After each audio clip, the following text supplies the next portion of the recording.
안녕하세요. 오늘의 데일리 뉴스레터에 오신 것을 환영합니다. 전쟁사에서 공격을 우선시해야 하는지, 방어를 우선시해야 하는지에 대한 질문은 선사시대의 기본적인 전투부터 현대에 이르기까지 명확한 답이 없는 문제로 남아 있습니다. 문명이 발전함에 따라 전쟁의 전술도 더욱 정교해졌지만 근본적인 질문은 여전히 남아 있습니다. 우리는 공격을 선택해야 하는가, 방어를 선택해야 하는가? 고대 전사들의 단순한 도구와 전략에서 오늘날의 고도로 발전된 군사기술에 이르기까지 공격과 방어의 성격은 상당한 변화를 겪었습니다. 근접전에서 장거리 대결로의 전환은 군사 전략에서 중대한 전환점을 표시했습니다.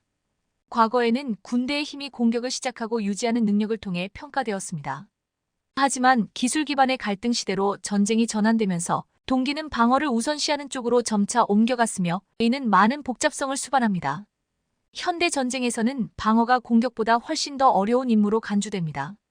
특히 미사일과 원거리 공격 수단의 시대에 효과적인 방어 시스템을 구축하는 것은 재정 자원뿐만 아니라 첨단 기술도 요구합니다. 국가들은 점점 다양해지고 예측하기 어려운 위협에 대응하기 위해 방어 기술에 더 많은 투자를 해야 합니다. 공격과 방어 사이의 비용 및 기술 요구 사항의 차이를 보여주는 전형적인 예는 이스라엘이 하마스로부터의 미사일을 요격하기 위해 사용하는 아이언돔 시스템입니다. 하마스의 공격 미사일 제조 비용에 비해 각 요격 비용이 40백만 원에 이르는 것은 매우 높지만 이 시스템은 국가 안보를 보호하는 데 있어 그 가치를 입증했습니다. 이 두 방식 사이의 재정적 및 기술적 요구 사항의 현저한 차이는 새로운 시대의 방어 시스템을 구축하고 유지해야 하는 국가들이 직면한 도전을 명확히 보여줍니다. 이스라엘이 하마스에 대응하여 미사일로 반격할 때 하마스는 방어 시스템이 없기 때문에 무력화되고 숨어야만 합니다. 결론적으로 공격 무기는 어떤 국가나 무장단체라도 소유할 수 있지만 방어 시스템은 고도의 기술을 가진 소수의 국가만이 보유하고 있으며 방어 기술의 개발은 점점 더 시급해지고 있습니다. 특히 첨단 무기, 예를 들어 탄도 및 순항 미사일과 같은 위협이 증가하는 시대에 방어 시스템의 개발은 국가 안보를 보호하는 데 기여할 뿐만 아니라 영토와 국민을 보호하는 데 있어 독립적인 능력을 나타냅니다. 그러나 현재 효과적인 방어 시스템을 개발하고 유지할 수 있는 능력은 큰 재정적 자원과 고도의 기술을 요구하기 때문에 몇몇 국가에만 제한되어 있습니다.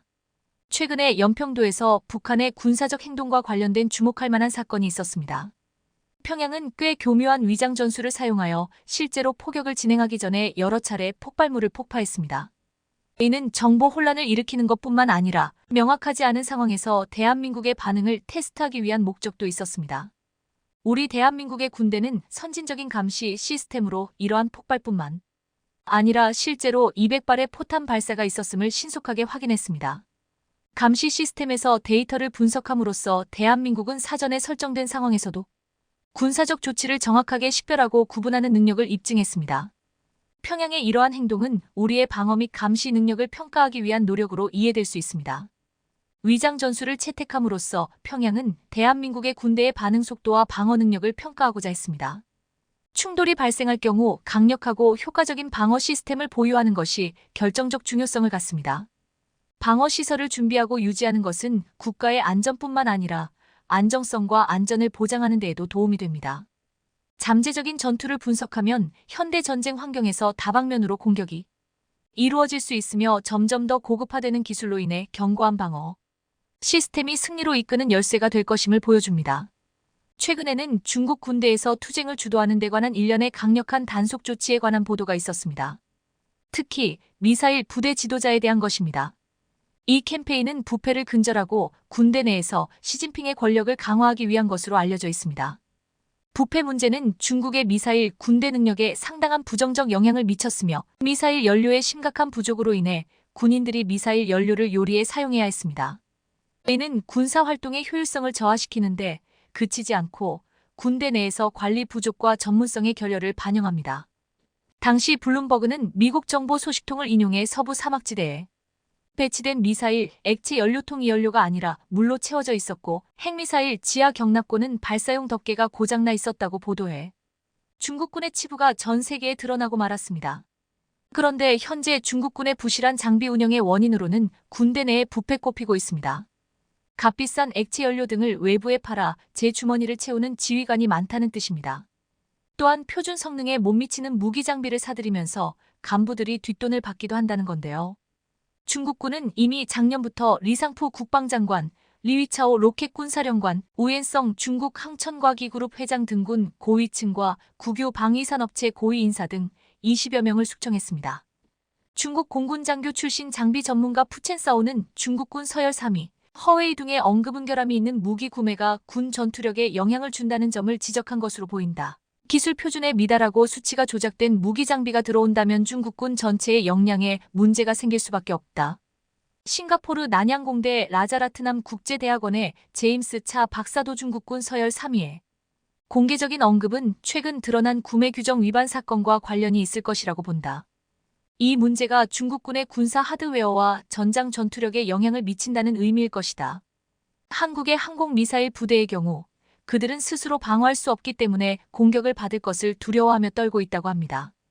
현재의 지정 상황에서는 각 국가의 국방 전략에서 미사일 방어 시스템이 중요한 역할을 하고 있습니다.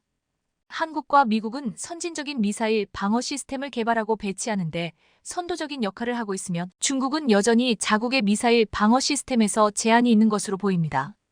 한국의 청운 미사일 방어 시스템은 국가의 국방 시스템에서 필수적인 부분으로 입증되었습니다. 공군에 상당한 자금과 장비를 투입함으로써 우리는 국내 방어 능력을 강화하는 것뿐만 아니라 국제사회에서 우리의 입지를 강화하고 있습니다. 한편 미국은 IAMD 통합 미사일 방어 시스템을 개발하여 광범위한 미사일 방어 체계를 구축했습니다. 공군은 예산과 장비 측면에서 최우선 순위를 가지고 있습니다. 이러한 투자는 미국의 땅과 동맹국을 미사일 위협으로부터 보호하기 위한 약속의 반영입니다. 그러나 중국의 상황은 그다지 낙관적이지 않습니다. 최근의 폭로는 중국의 공군 미사일 방어 시스템에 대한 중요한 제한 사항을 드러냈습니다. 이러한 취약점은 중국의 자체 미사일 방어 시스템이 자국의 방어 능력을 약화시키는 데 그치지 않고 국제적 입지에도 영향을 미치고 있습니다. 중국은 HQ9 시스템을 개발하여 유명한 패트리어트 시스템의 국내 버전으로 여겨집니다. 중국 공군은 이 시스템을 대량 보유하고 있으며 이는 중요한 공기방어 능력 향상의 중요한 단계입니다. HQ9은 러시아의 S-300을 복제하여 개발되었으며 놀라운 기술적 사양을 가지고 있으며 패트리어트나 우리의 청운과 같은 선진적인 미사일 방어 시스템과 동등하거나 비교될 수 있습니다. 이 시스템은 2차단 추진 미사일을 사용하며 최고 속도로 마카 4.1을 달성하며 작동 과정에서 세 가지 다른 탐색 방법을 결합합니다. HQ9의 특징은 AESA 레이더를 사용한다는 것인데 이는 페이트리엇 및 S-300과 같은 유사한 시스템에서 사용되는 AESA 레이더보다 더 고급화된 기술입니다. HQ9B의 업그레이드 버전은 이중 항법 및 추력 벡터 제어 기능을 포함한 많은 새로운 기능이 장착되었으며 이는 시스템의 유연성과 정확성을 향상시키는 데 도움이 됩니다. 이론적으로 HQ9B는 강력한 방공 시스템으로 보입니다. 그러나 그 실제 효과는 아직 전투 실전을 통해 확인되지 않았습니다. 이는 충돌 상황에서 시스템의 실제 능력에 대한 의문을 제기하고 있습니다. 동남아시아 해역의 긴장 상황에서 중국은 해안 가까운 스프레니 제도의 새로운 HQ9B 시스템을 배치하여 지역의 군사적 입지를 강화하고자 합니다. 그러나 이러한 행동은 중국의 미사일 방어 시스템의 실제 효과를 입증하는 데는 도움이 되지 못할 뿐 아니라 그들의 기대와는 달리 제한과 약점을 드러내는 데 일조합니다. 2022년 하원 의장 나시 펠로시가 아시아 순방을 시작했을 때 그녀는 대만을 방문했고 중국 측에서 강력하게 반대 의견을 제기했습니다. 중국은 자신의 감시 시스템을 통해 나시 펠로시 하원 의장의 비행기를 통해 상공에서 추적하기로 계획을 세웠습니다. 그러나 펠로시가 무사히 대만에 도착하고 어떤 장애도 없이 이동했을 때 중국이 손해를 보고 있다는 그녀의 비판적 발언은 웃음거리가 되었습니다. 이후 폭로된 정보에 따르면 중국의 방어 시스템이 완전히 혼란스러워졌으며 그들은 심지어 비행기를 추적할 수도 없었고 막을 수도 없었습니다. 예상한 대로 실제로 모든 것이 그렇게 일어나지 않았으며 중국의 속임수가 명백히 드러났습니다. 중국의 방어 시스템이 취약점을 드러내면서 현무미사일의 효과가 더욱 높아질 것이라는 분석도 시작되었습니다. 현무호는 한국의 정치적 사고를 다시 한번 변화시킴으로써 개발된 전략적 무기로 핵탄두를 보유할 수 없는 국가입니다. 계획은 지하에 있는 콘크리트 벙커를 침투하여 핵탄두조차 관통할 수 없는 지하 콘크리트 터널을 통해 주요 지점을 공격하는 것이다. 이것은 특별한 힘을 사용하여 극도로 관통력이 우수하며 전술, 핵무기보다 우월하다고 할 수 있어서 몬스터 미사일이라고 불리우고 있다. 실제로 북한과 같은 공산주의 국가들은 이러한 특성 때문에 소련과의 전투력을 이미 확인한 바 있다. 그들에게는 특별히 첫 번째 인물이 무너지면 사회체제도 무너지기 때문에 그들에게는 현무미사일이 핵탄두보다 더 두려울 수 있다. 그렇다면 중국의 HQ-9B는 현무미사일을 정말로 차단할 수 있을까? 이는 매우 낮을 가능성이 있다. 알다시피 현무미사일의 총 중량은 엄청난 36톤이며 이는 미국의 ICBM 미뉴트맨과 동등하며 대부분의 위성 발사기와 비교될 수 있다. 특히 탄두의 무게는 8톤에 이르며 동력은 속도의 제곱에 비례하여 증가하므로 미사일이 최종 단계에서 떨어지면 마크 10보다 빠른 속도에 도달하고 동력도 증가할 것이다. 질문은 중국의 HQ-9B 탐지 시스템이 현무5를 신속하게 감지하고 추적할 수 있는지 여부인데, 심지어 감지에도 HQ-9는 최종 타격 속도가 마크 4.2에 불과하므로 현무 미사일의 마크 10 족도를 추격하고 파괴할 수 없을 것이다. 나는 HQ-9의 탐지 시스템조차 발견하지 못했기 때문에 현무5 미사일을 차단하는 가능성은 거의 없을 것이라고 확신할 수 있다. 솔직히 중국 무기들은 진짜 안 좋다. 우리나라를 위한 자주국방의 진정한 정답은 우리 스스로 해내는 자주국방이 유일하며 현무5와 개발 중인 현무6 탄도 미사일 개발만이 주변 적국의 도발을 확실하게 밟아버릴 것입니다. 전문가들 사이에서 대한민국에 이미 현무6을 개발 중이라는 주장이 힘을 얻고 있습니다. 심지어 일각의 허황된 주장이 아니라 상당히 설득력 있기까지 한테요. 우리나라는 현재 핵무기에 필요한 플루토늄은 물론이고 누리호의 발사까지 단번에 연속으로 성공하여 대한민국 역시 세계 최강 핵무기로 불리는 ICBM, 일명 현무6, 대륙간 탄도 미사일 보유가 가능해졌습니다. 그렇지만 러시아를 비롯해 중국까지도 우리나라의 미사일 전력에 대해 실체를 파악하지 못하고 있는데요. 대한민국의 미사일 기술력은 이미 완전히 새로운 체계를 독자적으로 개발할 정도로 완성되어 있습니다. 전 세계를 기준으로 삼아도 최전단에 서 있는데요. 국방부나 방위사업청을 통해 종종 미사일 시험 영상이 공개되긴 하지만 대한민국은 유독 그 빈도가 적기에 미사일 전력에 대해 의구심을 가질 수도 있습니다. 상황이 이렇다 보니 대부분의 정보가 정부 고위층의 인터뷰나 관계자가 언급한 정보가 고작인 테 일례로 대한민국이 전 세계 7번째로 성공한 SLBM의 경우 시험 자체는 언론에 알려졌지만 국방부 브리핑에서는 해당 내용을 언급조차 하지 않습니다. 또 고위력 현무탄도 미사일로 알려졌던 현무5는 비교적 최근까지 실제에 대해 현무사와 비교하며 말이 많았는데요.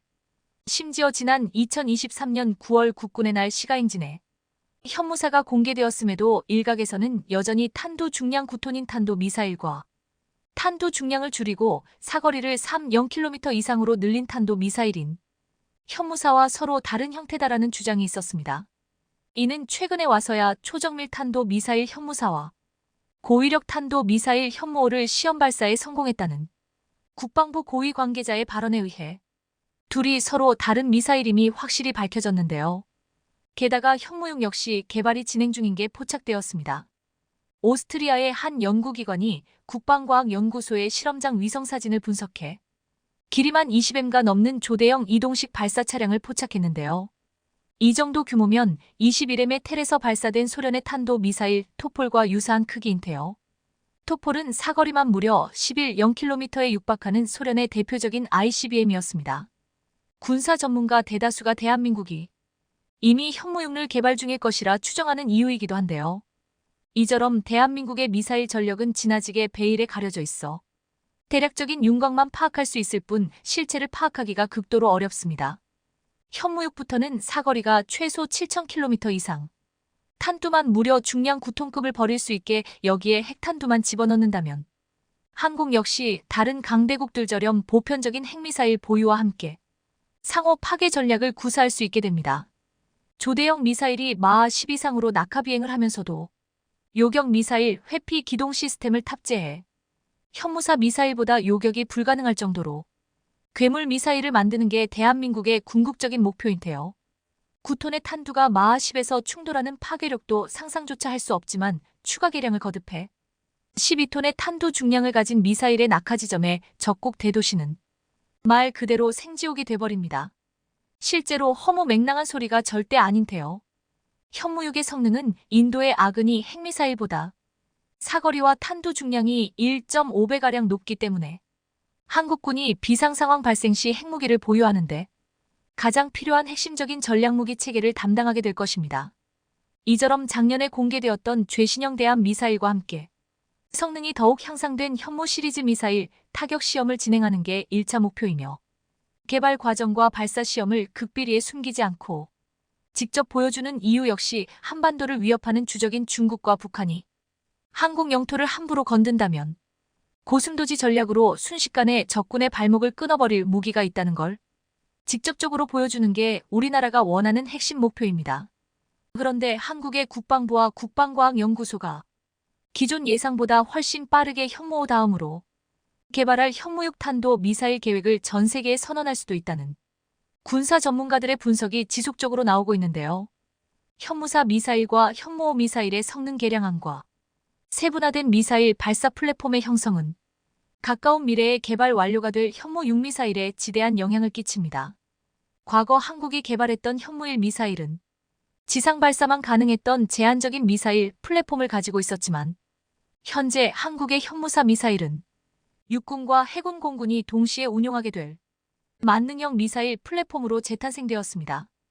현무4 미사일의 3종 개량형으로 미사일 발사대에 관한 기초적인 원전 기술을 빠르게 터득할수록 향후 사거리와 파괴력이 더욱 강대해져 대형화된 현무5 미사일을 탑재할 텔 미사일 발사용 대형 트럭과 KDDX 이지스 구축함, SLBM 잠수함에서 대형화된 현무5 미사일을 빠르게 탑재할 수 있는데요. 즉 지상에서 발사하는 현무 미사일뿐만 아니라 바다와 공중에서 발사하는 현무 미사일 역시 핵무기 전환이 가능해집니다. 무엇보다 한국의 미사일 기술력은 30년 동안 지속적인 기술력 습득으로 인해 일본 전역과 중국 전역을 겨냥하는 사거리 50km 이상의 대형 탄도 미사일을 개발할 여건을 갖추는 데 성공했습니다. 우리나라의 미사일 개발 역사를 살펴보면 항상 먼저 개발에 성공한 뒤 발표하는 일이 더 많았는데요. 예를 들어 대한민국의 화력을 대표하는 현무2 미사일이 가장 처음 포착된 건 2011년경이었습니다. 여기서 한 가지 주목할 만한 건 당시 한미 미사일 사거리 지침이 아직 대한민국은 사거리 300km, 탄두 중량 500kg를 조거하는 고체 로켓을 개발하지 않는다에 머물러 있었다는 것입니다. 실제로 현무2의 경우 유효 사거리 300km 내외였고 지짐에 충실한 미사일이었다고 할 수 있는데요. 현무2가 포착되자 바로 이듬해 귀신같이 한미 미사일 사거리 지짐이 사거리 800km, 탄두 중량 500kg로 개정되었고 대한민국은 마치 기다렸다는 듯이 2014년 사거리를 500km 확장한 현무2B를 공개해버렸습니다. 그리고 지짐에 의한 사거리 300km를 손해보는 대신 현무2의 현무2B의 탄두 중량을 1톤으로 증량해버렸는데요. 그런데 대한민국은 언론에 현무2가 포착된 지 고작 2년 만에 사거리와 탄두 중량을 2배로 확장한 현무2B를 공개했습니다.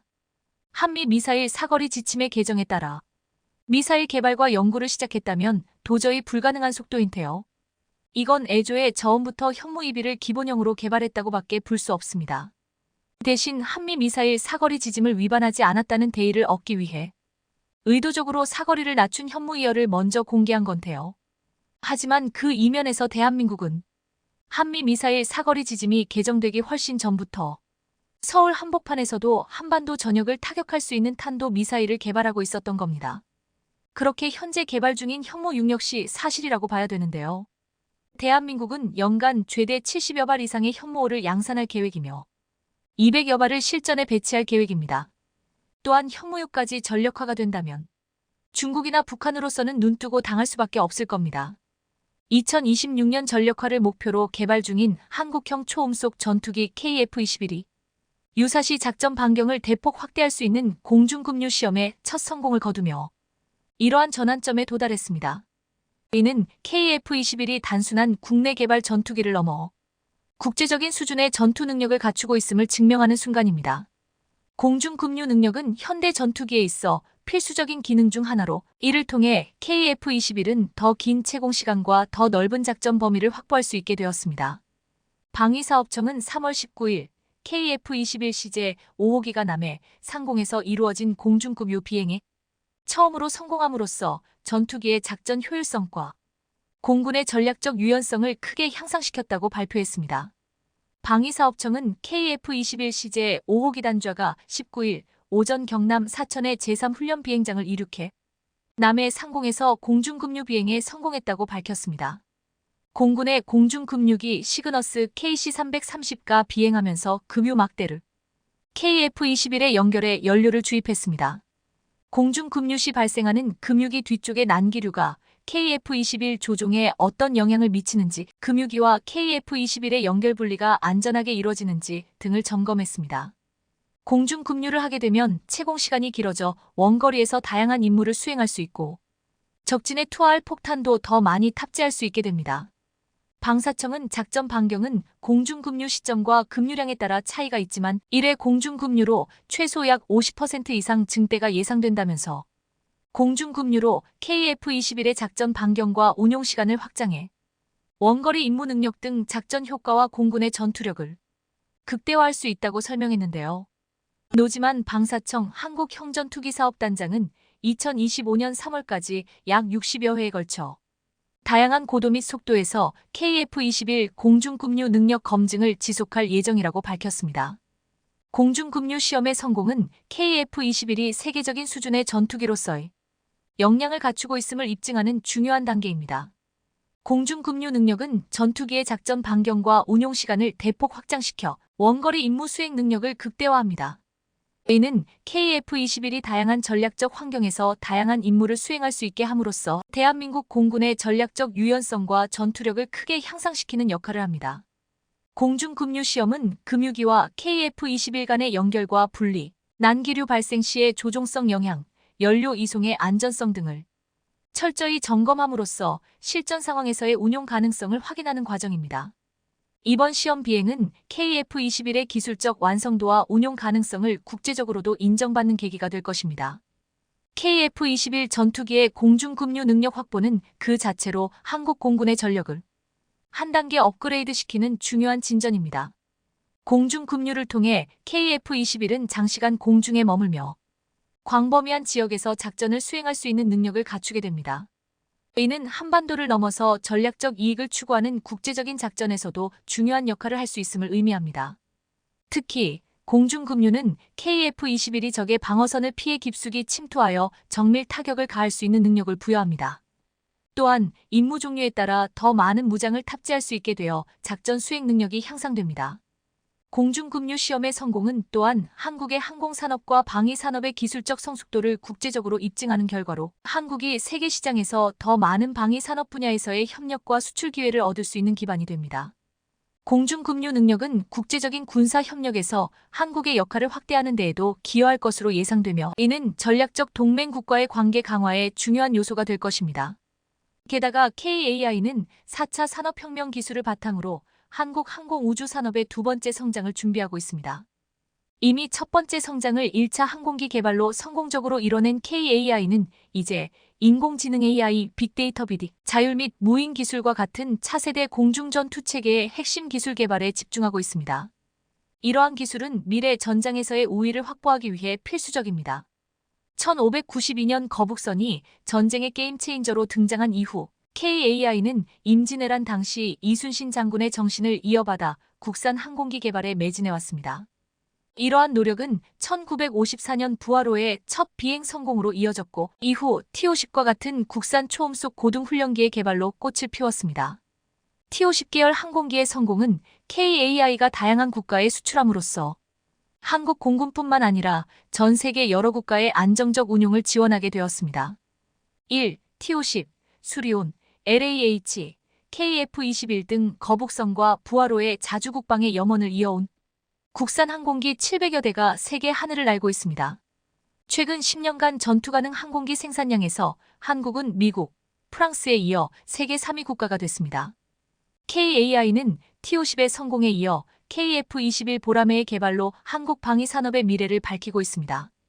KF-21의 성공적인 비행 시험은 한국이 세계 항공 우주 산업에서 중요한 위치를 차지하게 만든 중요한 이정표입니다.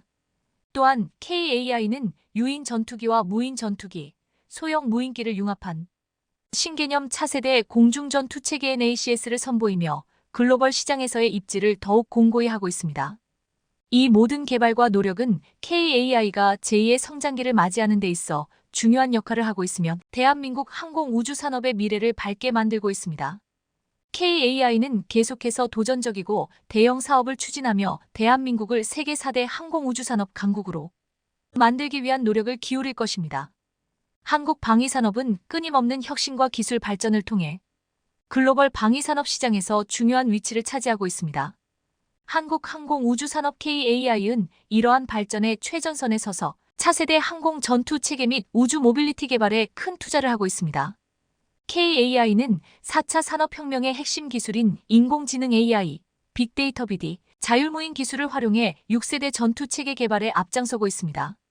차세대 항공 전투 체계 개발은 미래 전장 환경에 대비하여 우리의 방위력을 한 단계 업그레이드할 수 있는 기회를 제공합니다.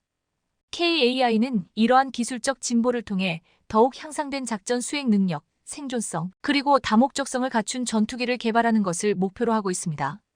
또한 우주 모빌리티 개발 계획을 통해 우주 공간의 상업화와 대중화를 추진함으로써 새로운 시장을 창출하고자 합니다. KAI의 차세대 공중전 체계 개발은 대한민국이 세계 항공 우주 산업의 강국으로 도약하는 데 있어 중요한 발판이 될 것입니다. 이를 통해 한국은 미래 전장의 핵심 기술을 선도하고 우주 경제의 실현을 앞당길 수 있을 것으로 기대됩니다. KAI의 지속적인 연구 개발과 혁신은 한국 방위산업의 미래 전망을 밝게 하며 글로벌 시장에서의 경쟁력을 한층 강화할 것입니다. KF-21의 성공적인 공중급류 시험 비행은 한국 방위산업에 긍정적인 영향을 미치며 전 세계에 한국의 방위 기술력을 증명하는 중요한 이정표가 되었습니다. 이러한 성공은 한국이 개발한 첨단 전투기의 운용 능력과 전략적 가치를 국제적으로 인정받게 만들었으며 국내 방위산업의 발전 가능성과 잠재력을 보여주었습니다.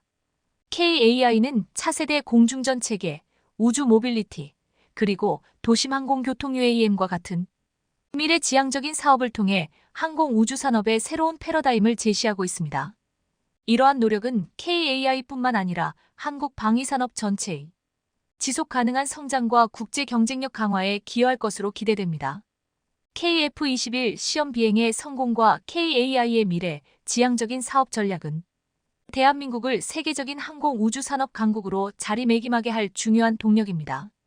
KAI와 한국 방위산업의 지속적인 혁신과 발전은 국제적인 방위산업 시장에서의 우리의 입지를 더욱 공고히 하며 미래 전장과 우주 공간을 선도하는 데 중요한 역할을 할 것입니다. 최근 KF-21 경쟁자의 숨겨진 반전으로 글로벌 방산 업계가 발칵 뒤집어지면서 전투기 시장에서 KF-21의 독주가 확실시되고 있습니다. 더구나 KF-21의 뛰어난 성능 대비 상대적으로 저렴한 가격으로 인해 미국의 F-16까지 밀어내며 머지않아 세계 표준으로 자리 잡을 거란 이야기가 나오고 있는데요. 이런 상황에 마음이 다급해진 중동의 큰손 빈살만의 특사들이 잇따라 방한하며 한국산 무기를 싹쓸이할 조짐을 보이고 있다는데 자세히 알아보겠습니다.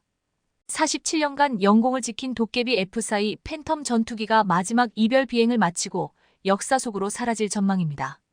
최근 우리 공군의 모든 전투기들의 큰형님 격인 F-4E 팬텀 전투기가 퇴역을 앞두고 최근 명예로운 은퇴 훈련식을 마치면서 화려한 피날레를 마친 건데요. 사실 F-4의 경우 앞서 노후화 문제로 인해 비행 중 추락 사고가 발생하는 등 전투기 교체가 필요했는데 이제 몇 년 뒤 F-5EF 계열까지 퇴역하게 되면 신형 KF-21로 전투기가 전격 교체됩니다. 그래서 전 세계 많은 국가들이 더욱더 한국형 전투기 KF-21을 탐내고 있는 상황인데요. 실제로 중동의 큰손인 UAE, 사우디에 이어 우리나라 최대 방산 수출국 폴란드, 심지어 태국까지 KF-21을 간절히 원하고 있다고 합니다. 단군 이래 최대 규모의 무기 사업으로 불리는 KF-21 도입을 이들 국가가 오매불망 기다리고 있는 건 분명한 이유가 있어 보입니다. 사실 KF-21이 올해 초도 양산을 앞두고 있다고 해도 이제 만드는 단계인데다 물론 최근 진행된 비행 테스트에서도 결과가 좋았지만 아직은 시작이라는 점을 간과할 수 없습니다. 다시 말해서 여전히 양산을 위한 절차가 남아있으며 이 과정이 순조롭게 흘러갈지 어떤 변수가 발생할지는 아무도 모르는 상황인 겁니다. 앞서 실제로 보잉의 레드호크 T7도 시제기 단계에서 2016년 미 공군의 차기 훈련기 도입 사업을 따냈는데 당시만 해도 성능 테스트에서 문제가 없었지만 결국 양산 과정에서 미 공군에게 뒤통수를 치며 여전히 감감무소식입니다. 물론 KF-21이 보잉의 T7처럼 KF-21이 뒤통수를 치지는 않겠지만 반대로 도입국 입장에서 보면 보잉의 사례가 있었기에 신형 전투기 도입에 경계심을 가지고 소극적일 수밖에 없는 분명한 이유가 있습니다. 하지만 그럼에도 불구하고 태국을 비롯해 UAE, 사우디, 폴란드에서 KF-21을 벌써부터 점 찍어두고 있는 건 단순히 신형 전투기가 나왔다는 단순한 의미가 아닌 것으로 보입니다. KF-21이 향후 자유시장 진영의 전투기 시장에서 대세가 될 것이라는 사실을 진작부터 인지하고 있기 때문으로 해석됩니다. 실제로 전 세계 방산 업계에서는 현재 활약하고 있는 미국의 F-16 자리를 앞으로는 KF-21이 대체할 거란 전망이 나오고 있는데요. 우선 태국의 경우 KF-21 프로그램 참여를 희망하고 있는 건 그동안 추진해온 미 최첨단 스텔스 전투기 F-35 구매가 불발된 영향이 상당 부분 작용한 것으로 보입니다.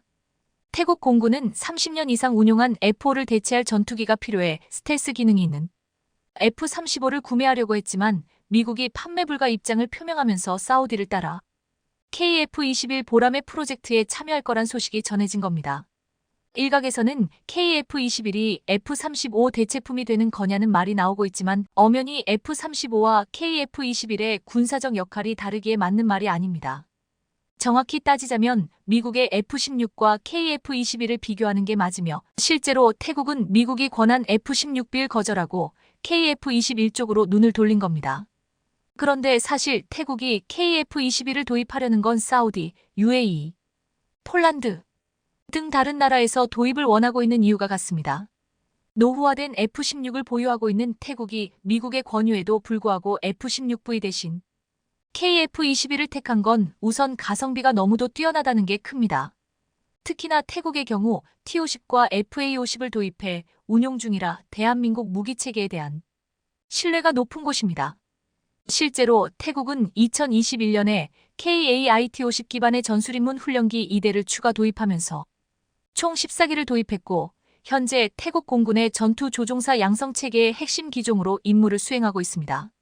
이렇듯 한국과 태국은 전투기뿐만 아니라 태국의 잠수함 도입 사업도 논의하고 있는 중으로 다양한 방면에서 군사협력이 확대되고 있는 상황인데요. 그리고 사우디 역시 우리와 KF-21 보라매 프로젝트 참여를 검토 중으로 현재 우리 정부는 사우디와 KF-21 6세대 전투기 공동 개발을 추진하고 있는 상황입니다. 사실 사우디에서 KF-21 보라매 사업 참여 의지는 작년부터 표명했었기에 이미 기정사실화됐습니다. 이렇듯 대한민국의 첫 국산 전투기인 KF-21의 인기가 식을 줄 모르는 건 앞서 말씀드렸던 것처럼 가격 대비 성능이 매우 뛰어나기 때문입니다. 실제로 KF-21은 각종 공대공 미사일 등 국산 무장들을 개발해 장착할 수 있는 데다 4세대 전투기지만 일부 5세대 스텔스기 성능을 갖고 있어 4.5세대 전투기로 평가받고 있습니다. 특히 외형은 레이더 반사를 작게 하는 스텔스 형상으로 만들어져 세계 최강 스텔스기인 미 F-22 랩터와 비슷해 베이비 랩터로 불리기도 합니다. KF-21은 길이 16.9m, 높이 4.7m로 미 F-16은 물론 F-35 스텔스기보다 큽니다. 여기에 더해 KF-21에는 국내에서 개발한 각종 독침 무기들이 장착될 예정으로 대표적으로 초음속 공대함 미사일, 장거리 공대지 미사일, 극초음속 미사일, 상승 단계 미사일, 요격 미사일 등입니다. 심지어 국산 초음속 공대함 미사일은 유사시 전투기에서 발사되면 중국과 러시아 등 주변 강국의 항공모함과 수상 함정을 격침할 수 있는 무기로 마하 2.5 이상의 초고속으로 비행하고 수면 위로 낮게 날아갈 수 있어 요격도 어렵습니다. 이런 엄청난 성능 때문에 KF-21이 양산되기도 전에 KF-21을 도입하겠다며 전 세계 국가에서 러브콜이 끊이지 않고 있는 건데요. 이런 가운데 KF-21의 경쟁자로 알려진 튀르키예의 5세대 전투기 칸이 최근 첫 시험 비행에 성공하면서 이른 축포를 터뜨리고 있다고 합니다. 그런데 칸 전투기 프로젝트의 그 시작이 알고 보니 14년 전 튀르키예 군이 한국 공군을 방문해 항공기 개발 상황을 참고했던 게 개발 작업의 시발점이었다는 사실이 드러났는데요. 사실 군사 전문가들 사이에서는 칸 전투기의 시험 비행에 대해 큰 기대를 걸지 않았었습니다. 앞서 칸의 초도 비행은 한 차례 미뤄진 적이 있었는데 그 당시 기술적인 문제로 초도 비행에 나서기까지 몇 년이 더 걸릴 수도 있다는 분석이 나왔기 때문입니다. 하지만 이번에 예상과 달리 초도 비행에 성공하면서 분위기가 반전됐는데 알고 보면 이번 초도 비행 속에 숨겨진 진실이 있는데요. 다름 아닌 바로 엔진 문제로 이번에 튀르키예는 5기의 시제기를 만들면서 이 가운데 2기를 미국의 F-110 엔진을 탑재한 시험용으로 만들고 나머지는 자체 개발 엔진으로 대체하겠다고 계획을 밝혔었습니다. 그런데 여전히 튀르키예는 국산 엔진 개발 일정조차 세우지 못하고 있는 깜깜한 상황입니다. 때문에 이번에 초도 비행에 성공한 시제기의 경우 F-16에 탑재된 F-110 엔진을 사용했던 겁니다. 여기서 문제는 튀르키예가 과거 러시아로부터 S-400을 들여오면서 미국의 눈밖에 나 더 이상 F-110 엔진을 들여올 수 없다는 사실입니다. 자체 개발 엔진 플랜도 지지부진한 상황에서 대체품으로 시제기에 탑재했던 F-110 엔진은 더 사들릴 수 없게 됐으니 칸 전투기의 미래가 불투명해진 건데요. 다시 말해서 이번에 초도 비행에 성공한 칸은 F-16의 껍데기만 바꾼 수출 경쟁력이 없는 실속 없는 전투기라는 이야기인 겁니다. KF-21도 지휘에 F-414를 탑재하고 있지만 엄밀히 말하면 칸과는 상황이 완전히 딴판입니다. KF-21에 탑재되는 F-414G 400K 엔진은 국내에서 생산한 KF-21에 맞게 개량한 버전으로 뿌리는 미국에 있지만 정확히는 KF-21 적용하는 건 국내 기술이라는 사실입니다. 별 다른 개량 없이 F-16의 엔진 F-110을 그대로 탑재한 칸과는 전혀 다른 상황인 겁니다. 그래도 사실 KF-21이 널리 수출되려면 엔진의 국산화도 중요한 요소인데 이런 이유로 최근 한화 에어로스페이스가 15,000 lbf 이상의 추력을 내는 항공 엔진 개발에 도전장을 내밀었습니다. 단순 정찰용이 아닌 미사일 장착이 가능한 무인기의 경우 15,000 lbf급 이상 엔진이 필요하지만 미사일 기술 통제 체제 등 규제로 수입이 어렵기 때문입니다. 게다가 미국이 스텔스 전투기 탑재용 엔진을 판매한 전례가 없는데 이런 이유로 KF-21이 공대 공공대지 공격 능력을 확보한 후 스텔스기로 전환하면 지휘 엔진을 대체할 국산 엔진이 필요한 상황입니다. 현재 방사청이 KF-21의 F-414 400K 엔진에 버금가는 15,000 EBF급 터보팬 엔진 핵심 구성품 연구를 하고 있는데 2030년대 후반엔 국산 전투기 엔진이 탄생할 것으로 보입니다. 이런 가운데 최근 정부도 방산업체에 세제 지원을 최초로 시행하기로 하면서 힘을 모으기로 했습니다. 이에 따라 앞으로 국산 전투기 엔진을 개발 생산하는 방산업체들은 최대 18% 투자세액 공제로 받을 수 있게 됩니다. 이런 가운데 이달 초 중동 방산의 큰손들이 잇따라 방한해서 한국군 무기체계를 참관해 수출 가능성에 관심이 쏠리고 있는데요. 방산업계에 따르면 이라크 군 고위 관계자들은 지난 4일부터 7일까지 한국을 방문해 우리 방산업체 관계자들을 만났는데 당시 이라크 알말리키 육군 사령관은 KAI가 제작한 국산 다목적 헬기 수리온을 탄 것으로 전해졌습니다. 현재 이라크는 수리온에 큰 관심을 보이고 있는데 이달 17일 방한한 이라크 국방부 장관이 이와 관련해 구체적인 협력 방안에 대해 논의한 것으로 알려졌습니다. 여기에 더해 지난 13일에도 사우디 국방차관이 방한해 KF-21 천궁이 도산 안창호함을 직접 참관하며 남다른 시선을 보냈는데요. 실제로 국제방산업계의 큰손인 빈살만의 특사 사우디 군 관계자들이 총출동해 방한하면서 역대급 초대박 무기 도입 가능성이 임박했다는 분석이 나옵니다. 실제로 이번에 방한한 사우디 군 관계자들은 한국산 무기 도입 가능성을 염두에 두고 우리 군의 무기체계 운용 모습을 살펴보는 행보에 집중했는데요. 폴란드에 이어 사우디로부터 어마어마한 방산 대박이 터질지 어떤 깜짝 소식이 전해질지 관심 있게 지켜보겠습니다.